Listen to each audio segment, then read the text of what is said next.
এক ঘন বরফে ঢাকা রাশিয়ান বনে এক ঘোড়া আর এক নেকড়ের দেখা হলো। একজন ভরসা করল শক্তিতে, আরেকজন বুদ্ধিতে। কিন্তু কে বাঁচল শেষ পর্যন্ত? দেখতে থাকো। হ্যালো প্রিয় বন্ধুরা, আজকের গল্পের নাম নেকড়ে ও ঘোড়া। রাশিয়ার এক গভীর তুষারাবৃত বনে বাস করত এক চতুর ঘোড়া আর এক ভয়ঙ্কর নেকড়ে। বরফে ঢাকা গাছপালা, হিমেল বাতাস আর নীরব রাত, এই পরিবেশেই আজ আমরা শুনব এমন এক গল্প যা প্রমাণ করে শক্তির চেয়ে বুদ্ধি অনেক বেশি মূল্যবান। সাইবেরিয়ার উত্তরে এক ঘন বন, সেখানে এক ঘোড়া ছিল যার নাম মিশকা।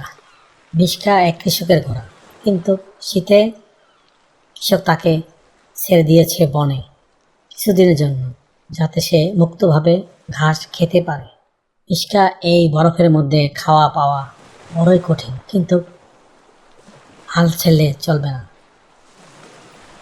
ওদিকে দূর থেকে নেকড়ের ডাক, হৌ হৌ হৌ। এই শব্দে মিশকার বুক কেঁপে ওঠে, কারণ সেই বনে আছে এক ভয়ঙ্কর নেকড়ে যার নাম গজব। সে ছিল শক্তিশালী, দ্রুত আর সবসময় ক্ষুধার্ত। গজব বলছে, আজ 3 দিন হলো কোনো শিকার পাইনি। এই ঘোড়াটার গন্ধ পাচ্ছে। আহা, আজকের খাবার বুঝি নিশ্চিত। নেকড়ে ধীরে ধীরে বরফের নিচে পা ফেলে এগিয়ে আসছে, কিন্তু ঘোড়া তাকে দূর থেকে টের পেয়ে। অন্যদিকে মিশকা মনে মনে ভাবে, ওটা নিশ্চয়ই গজব। আমাকে বাঁচতে হলে কিছু একটা বুদ্ধি খাটাতে হবে। চারিদিকে হালকা শব্দ, হালকা বাতাস এবং নেকড়ের গর্জন শুরু হয়ে গেছে। গজব বলল, ওহে ঘোড়া, আজ তোমার দৌড়ানোর দরকার নেই। আমি এত ক্ষুধার্ত যে দৌড় না দিলেও তোমাকে ধরে ফেলবো।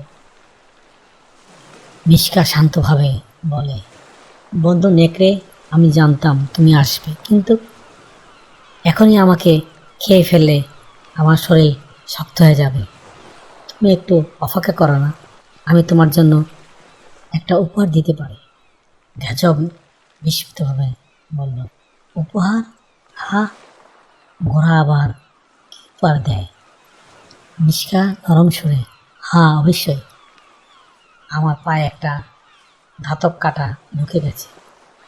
তুমি যদি সেটা বের করে দাও, আমি পালাতে পারবো না। তুমি সহজে আমাকে খেতে পারবে। এবার নেকড়ে ভাবে, কথাটা তো মন্দ না, একবার পাটা দেখিয়ে নিই। নেকড়ে ধীরে ধীরে নিচু হচ্ছে। মিশকা চুপচাপ বলছে, আরেকটু কাছে এসো। গজব কাটা ঠিক কোলের পাশে, ভালো করে দেখো। গজব নিচু হয়ে বলল, হ্যাঁ দেখছি। এখনই দাঁত দিয়ে টান দিলেই হঠাৎ ঘোড়ার জোরে লাথি, ঠাস শব্দে নেকড়ের আর্তনাদ শুরু করলো। গজব, আহ আহ, আমার দাঁত, আমার মুখ ভেঙে গেল। লাথিটা এমন জোরে পড়েছিল যে নেকড়ের দুটো দাঁত একসাথে ভেঙে গেল। সে যন্ত্রণায় গর্জন করে বরফের ভিতরে গড়াগড়ি করতে করতে পালিয়ে গেল। মিশকা একটু মৃদু মুখে হেসে বলল, শক্তিতে নয়, বুদ্ধিতে জিততে হয়। রাশিয়ার শীত যতই কঠিন হোক, মাথা ঠান্ডা রাখলে সব জয় করা যায়।